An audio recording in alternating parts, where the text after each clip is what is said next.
Night Terror. Chapter 1. Quiet Evening. Sarah Johnson loved her quiet evenings. She poured herself a glass of red wine and settled comfortably on the couch, surrounded by the soft glow of lamps and the scent of freshly cut grass drifting through the open window. Her home was silent, disturbed only by the ticking of the clock on the wall and the rustle of the pages of the book she was reading. Tonight was one of those evenings. She closed her book and stretched with pleasure, feeling her muscles relax after a long day at work. Sarah planned to go to bed early, but something in the air that night made her feel uneasy. A subtle sense of anxiety made her alert. She closed the window and drew the curtains, feeling the growing sense of unease. Deciding it was just her imagination, Sarah turned off the light and went upstairs to prepare for bed. She didn't know that darkness, carrying a threat, was already lurking outside her windows. Chapter 2. The First Call. The phone rang just as Sarah was on the verge of sleep. Her heart pounded harder as she looked at the screen, an unknown number. She didn't know if she should answer, but something inside her made her press the accept button. Hello? As she asked in a sleepy voice. There was silence at first, then a barely audible whisper, "Are you home alone?" Sarah felt a cold sweat on her forehead. Panic gripped her, but she quickly pulled herself together and responded firmly, "Who is this?" But the only answer was the short beeping of the disconnected call. She threw the phone on the bed and tried to calm down. Maybe it was just a prank. She convinced herself of this and tried to go back to sleep, but the anxiety wouldn't let her go. Chapter 3. Shadows on the Curtains. Sarah lay in the dark, listening to every sound. Her heart was still pounding after the strange call. She was already starting to fall asleep when she noticed a shadow flicker on the curtains. Her heart stopped. Shadows didn't move like that on their own.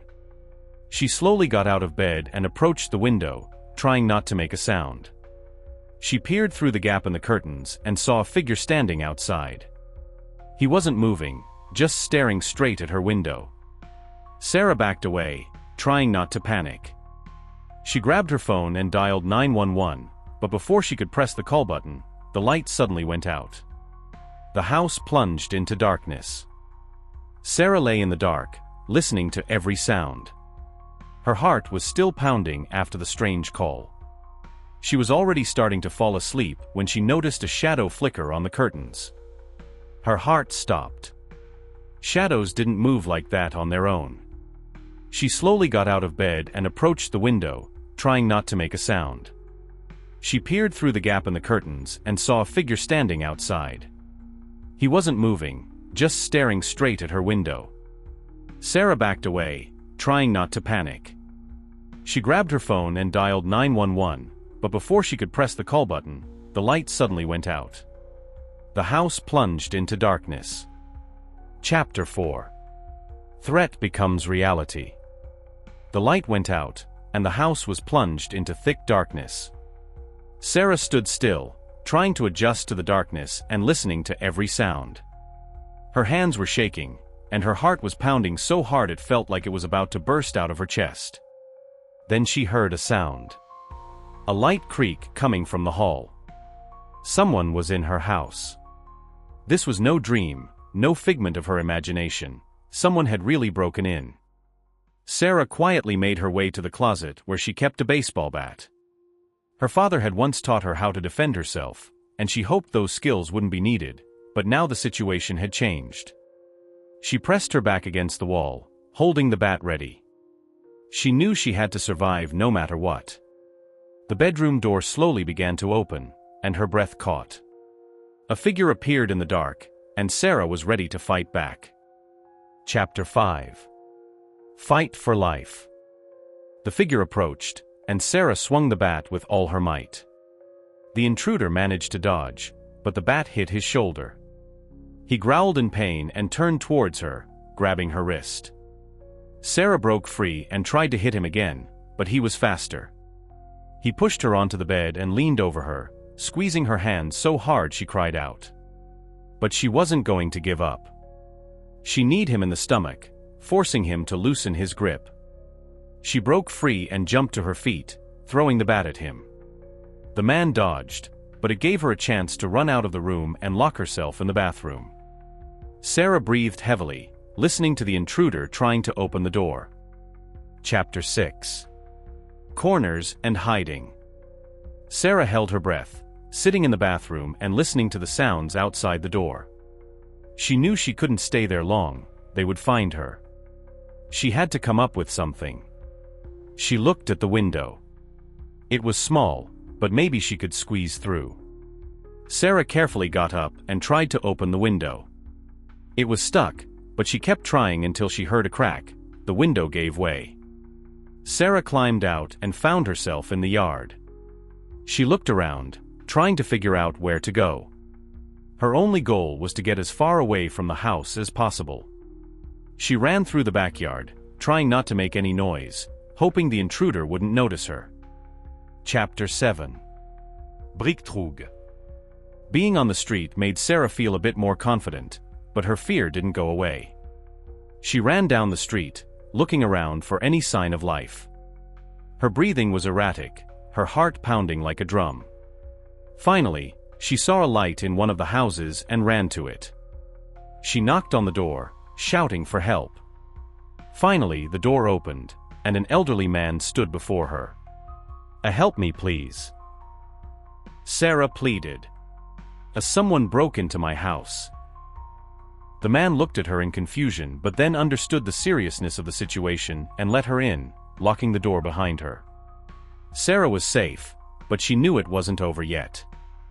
Chapter 8. Mysterious Hints.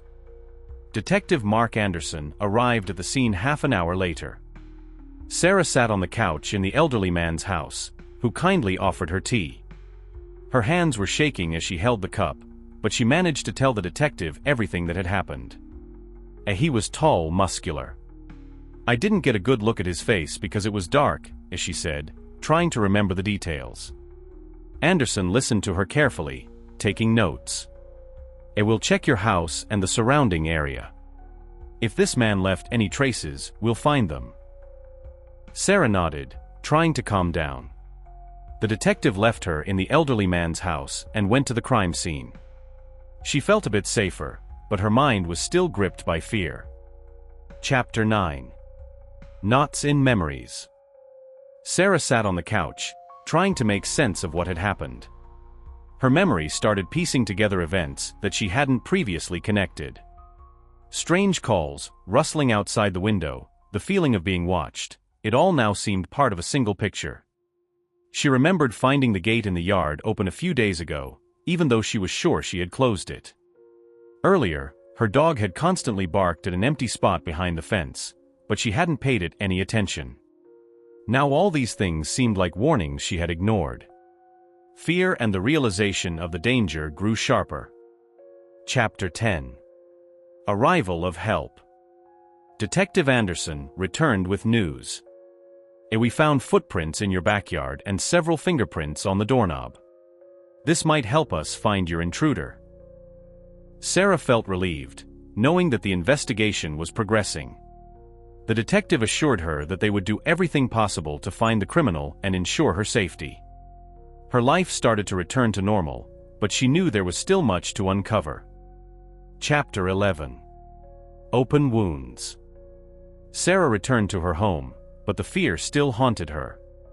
Every sound made her jump, every shadow seemed like a threat. She knew she couldn't live like this. She decided to take self-defense lessons and install a security system in her house. Sarah knew she needed to become stronger and not let fear control her life. She couldn't change the past, but she could protect her future. Chapter 12. Terror in Retreat. A few weeks later, Detective Anderson called Sarah with good news. "We found your intruder." He confessed to the break-in and several other crimes in the area. Sarah felt a huge weight lift off her shoulders. She could breathe a sigh of relief, knowing the danger had passed. Her life started to return to normal, and she felt safer. Chapter 13. Under the Bed. Sarah returned to her usual life, spending evenings reading and enjoying the coziness of her home. After another such evening, she decided to go to bed. Entering her room, she didn't notice the open window. After changing, she lay down in bed and soon fell asleep. Meanwhile, a dark male figure crawled out from under her bed. He watched the sleeping Sarah for a long time, then slowly approached her lingerie drawer. Opening it, he took out her panties and began to examine them closely. He brought them to his face and took a deep breath, then slowly and heavily exhaled with a barely audible satisfied moan. His breathing became deeper and more frequent, and then he pulled a hunting knife from his pocket and turned towards Sarah's bed. To his surprise, Sarah was not in bed. She stood by the door, holding a .22 caliber pistol aimed directly at him. "Stop," she commanded firmly. The man froze, his eyes widening in shock. Sarah didn't look away, her hands steady. She was ready to defend herself. "Drop the knife and raise your hands," she demanded, not lowering the weapon. The man slowly dropped the knife and raised his hands. At that moment, Sarah asked, "How many defenseless women have you hurt?" The man smirked and corrected her, "Killed." Sarah shuddered, but the man continued, "Killed but first had some fun with them. Gave them great pleasure.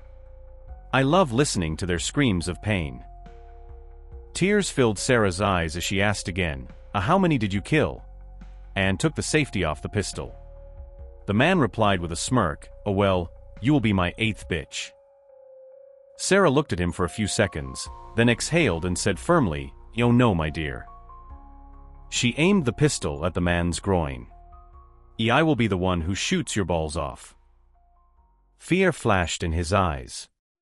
Sarah pulled the trigger. A loud shot rang out, briefly illuminating the room. The bullet went straight through his groin. Before he could even realize what had happened, 3 more shots followed to the groin. Clutching his wound, he fell to the floor, screaming in pain. Sarah approached him, aimed at him, and said, "You broke into the wrong house, scum." She fired 4 more times into his chest until the pistol's magazine was empty. After that, Sarah called the police, went outside, and sat on the porch with tears in her eyes, waiting for their arrival. Later, Detective Anderson told her that he was a serial killer who had been on the run for 3 years. The detective thanked her and said she had saved not only herself, but also those he could have killed in the future.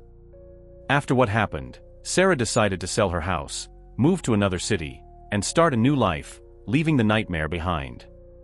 The end. If you enjoyed this video, please subscribe to our channel and don't forget to hit the like button. Thank you for your attention.